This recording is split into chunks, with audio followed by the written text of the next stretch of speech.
नमस्कार, आप देख रहे हैं जनता जनार्दन न्यूज 24/7। आइए नजर डालते हैं आज की खास खबर पर। 2022 विधानसभा चुनाव में प्रचंड बहुमत से बनेगी समाजवादी पार्टी की सरकार।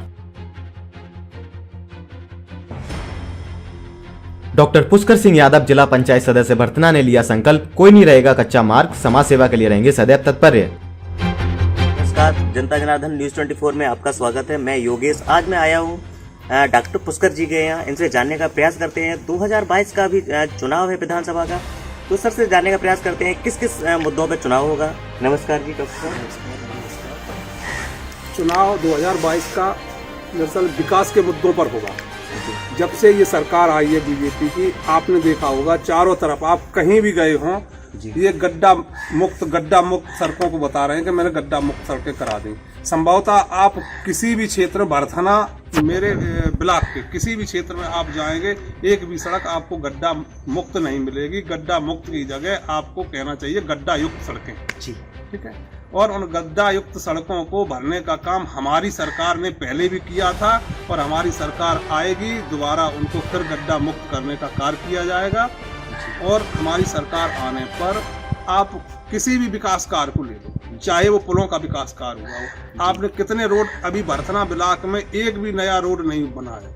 सरकार आई थी, मेरी सरकार थी, तो मैंने अपने व्यक्तिगत एप्लीकेशन पर, एक मेरा गांव पड़ता था नंगला छत्तर, वहां पहुंचने की कोई रास्ता नहीं थी मेरी। केवल मैं बहुत छोटा कार्य करता हूं और उस समय में जिला पंचायत सदस्य भी नहीं था जी। तब भी मैंने एप्लीकेशन दी थी। नंगला छत्तर के लिए डामरीकरण मैंने कराया था और नंगला गंगाधर सामो के पास ग्राम पंचायत सामो का मजरा पड़ता है, नंगला गंगाधर जी, उसमें मैंने रोड बनवाने का कार्य किया था जी। और जब मेरी सरकार आएगी तो मैं फिर भी आपको ये आश्वासन देता हूँ कि मैं अपनी सरकार से, सबसे बड़ी जो ज्वलंत समस्या है बेरोजगारी जी, कि ये लड़के पढ़े लिखे जो बेरोजगार घूम रहे हैं, सबसे बड़ी समस्या इनकी है। तो मैं ज्यादा से ज्यादा रोजगार दिलाने की बात करूंगा, ज्यादा से ज्यादा भर्तियां निकलवाने की बात करूंगा, इनको रोजगार दिलवाने की बात करूंगा।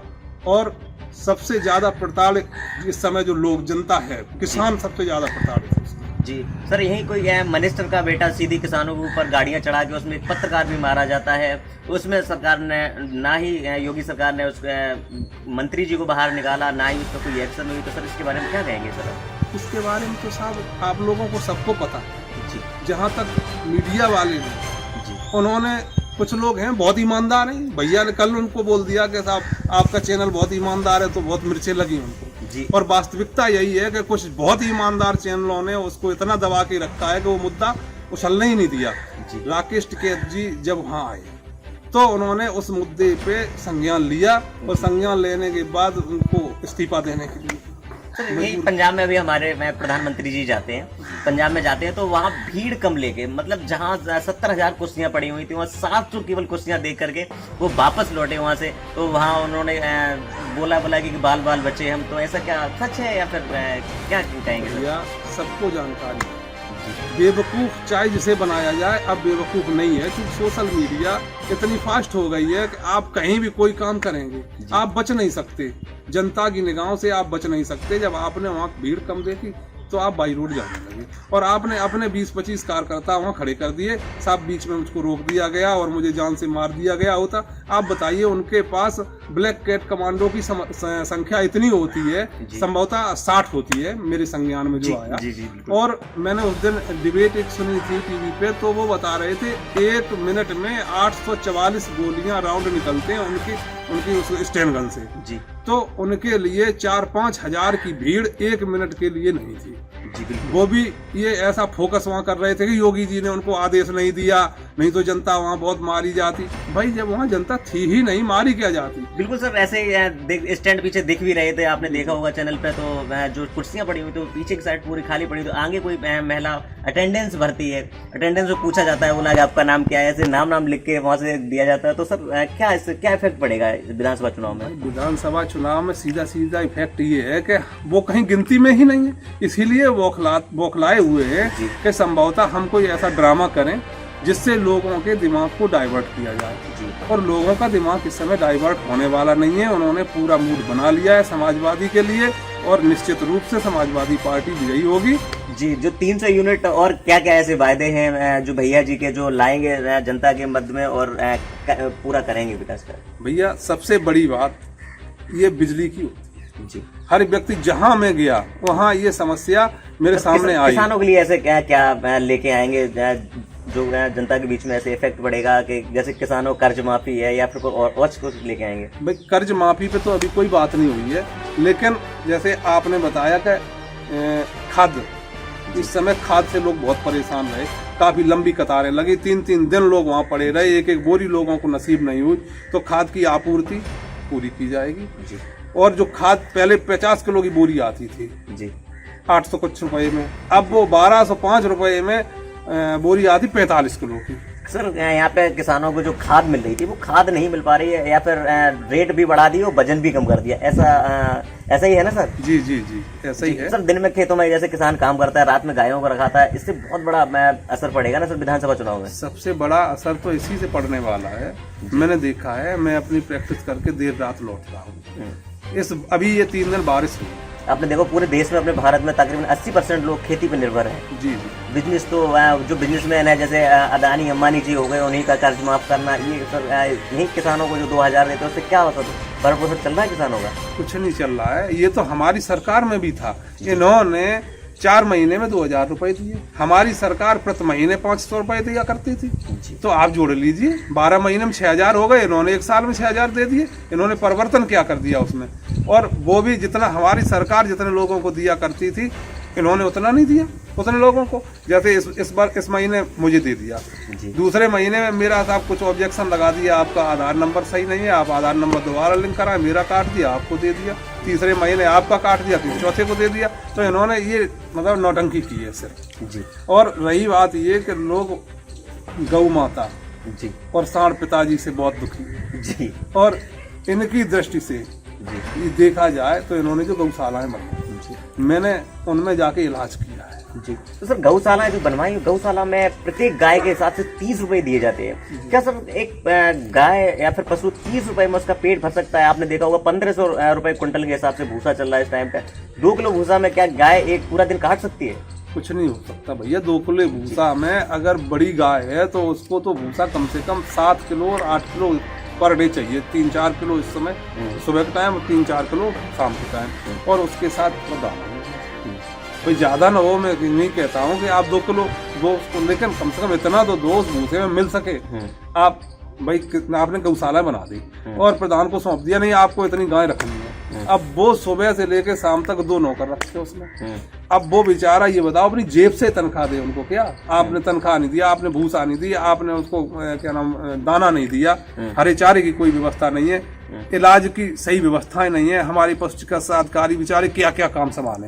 अब पशु चिकित्सालय मेरा बर्थनाम है, तो वहाँ जो पशु चिकित्सा अधिकारी बैठे उनके लिए बेचारों के लिए पूरा ब्लाक, ठीक है। अब वो भागते भागते परेशान हो जाते हैं, तो हम लोगों से बोलते बेटा तुम जाके वहाँ देख लेना, जो हम लोग पैरावेट से, ठीक है, हम लोगों की थोड़ी जिम्मेदारी बढ़ जाती है। और जहाँ भी मेरी तो आदत है, मैंने कहीं घायल पड़ा हुआ देखा जानवर तो मैंने खुद इलाज किया। आपसे थोड़ी जुड़ी बात कर लेते हैं सर। आप डॉक्टर थे, डॉक्टर होने के बाद आप पशुओं के इलाज करते थे सब कुछ, तो सर आप राजनीति में आने का मोटिव क्या था आपका? राजनीति में क्या आपने सर युवा वर्ग के लिए क्या सोचा है? आपने देखा होगा कि युवा जो परेशान है, बेरोजगार हैं, बेरोजगार होने के बाद ना उनके लिए कोई भी ऐसी सुविधा नहीं है जो उनको प्रोवाइड कराई हो सरकार ने, जैसे सभी युवा परेशान है। तो सर आपने युवाओं के लिए क्या सोचा है? मैंने युवाओं के लिए बस यही सोचा है कि भैया की जब सरकार आएगी तो मैं उनसे ज्यादा से ज्यादा नौकरियां दिलवाने की कोशिश करूंगा कि आप भर्तियां निकालें, लोगों को रोजगार मिले। युवा बेरोजगार घूम रहा है, तो इनकी बेरोजगारी दूर होगी, देश का विकास होगा, और हम लोग जब देश खुशहाल होगा तो हमारी पीढ़ी आगे चल के और भाई तरक्की करेगी, पढ़ेगी लिखेगी। हम जब खुशहाल होंगे, अपने बच्चों को पढ़ाए लिखाएंगे, तो हमारा देश उन्नतशील होगा जी। जो वर्क चल रहे हैं और आपने क्या अपने उसके लिए सोच रखा है, क्या क्या कार्य करा रही है? मैंने अपनी कार्य योजनाओं में अभी 34 सड़कों का अपने क्षेत्र में एक प्रस्ताव दिया है, तो हमारी जिला पंचायत अध्यक्ष माननीय श्री यादव जी, मैंने उसमें लिखा है जो हमारे क्षेत्र की समस्याएं थी जी मुख्यतः जहां लोगों को निकास की व्यवस्था नहीं थी, जो निकलने की, उनके घरों के सामने कीचड़ जी और अभी तक आज़ादी के बाद ऐसी कुछ सड़कें हैं जिनका कभी निर्माण नहीं हुआ। जी मैंने मुख्यतः उन्हीं सड़कों को पहले लिया है अपनी कार्य योजनाओं में जो लोग ज़्यादा परेशान हैं। कुछ मैंने देखे हैं नाला है, गांव से पानी का निकास नहीं होता है, वहाँ जैसे पानी भरा, मच्छर पैदा हुए, गांव में बीमारी है, तो मैंने नालाओं को दिया है। और नल, गांव में सबसे ज़्यादा अगर समस्या है तो नल की, जिस व्यक्ति से जाओ वो यही कहता भैया एक मेरा नल है। तो मैंने अपने जिला पंचायत अध्यक्ष जी से बात की थी, उन्होंने इस बारे में बताया है कि डॉक्टर साहब अब की बार नल नहीं, मैं हर गांव में टंकियां लगवाऊंगा और बड़ी टंकियां लगवाऊंगा और हर व्यक्ति के घर तक टोटी पहुंचाऊंगा, जिससे कोई भी व्यक्ति पानी के लिए परेशान ना हो और आप तक ये समस्या लेके ना आए कि मेरे दरवाजे पानी नहीं। तो मुख्यतः पानी की समस्या जो गांव में होती है वो समाधान करने की मैंने पूरी कोशिश की है। मैंने भैया से बात भी की है और कुछ मूल समस्याएं थी, जैसे अभी एक मैंने देखा था पाली खुर्द में एक सड़क बनी है और जब से PWD ने उसको बिछा दिया है, पाली खुर्द से वो एक मदर डेयरी पड़ती है वो केवल 300 मीटर सड़क थी और मैंने वहाँ उस दिन लिखित भी उनको दिया। PWD के अधिकारी बैठे थे, मैंने अपने लेटर पैड पे भैया के साइन करवा के और मुख्य विकास अधिकारी भी बैठे थे CDO साहब, उनको मैंने वो लेटर दिया कि मैंने उस पे साहब कम से कम लेपन का कार्य तो करा दिया जाए, उसमें इतने गड्ढे हैं, आप कम से कम क्षेत्र की हमारी जो लिखित समस्याएं मैं दे रहा हूँ उनका समाधान करने की कोशिश करो जी। तो उन्होंने मुझे आश्वस्त किया कि भाई थोड़ा मुझे मौका और दो, मैं उसको सही करवा देता हूँ, लेकिन अभी तक तो उसकी कोई सुनवाई हुई नहीं है। तो मैं केवल यही देखता हूँ क्षेत्र में भ्रमण के दौरान कि कहाँ सड़कें खराब हैं, कौन सा व्यक्ति किस परेशानी से पीड़ित है, उसकी समस्या का समाधान कराने की मैं पूरी कोशिश करता हूँ। और जहाँ तक मेरा प्रयास चलता है व्यक्तिगत अपने जितना हमारा प्रयास होता है मैं अपना पूरा प्रयास जी। सर यही हमारी अभी सर से बात हो रही थी, सर ने बताया कि 2022 में जो विधानसभा चुनाव है सपा की सरकार बनेगी। सपा बहुत ही अच्छे कार्य कराए थे, कार्य कराने के बाद जो एक्सप्रेस वे से लेके जो बनाया था हाईएस्ट क्वालिटी का था सर, जिसमें प्लेन भी लैंडिंग कराए गए थे। पल पल की खबरों को जानने के लिए बने रहिए हमारे साथ। नमस्कार।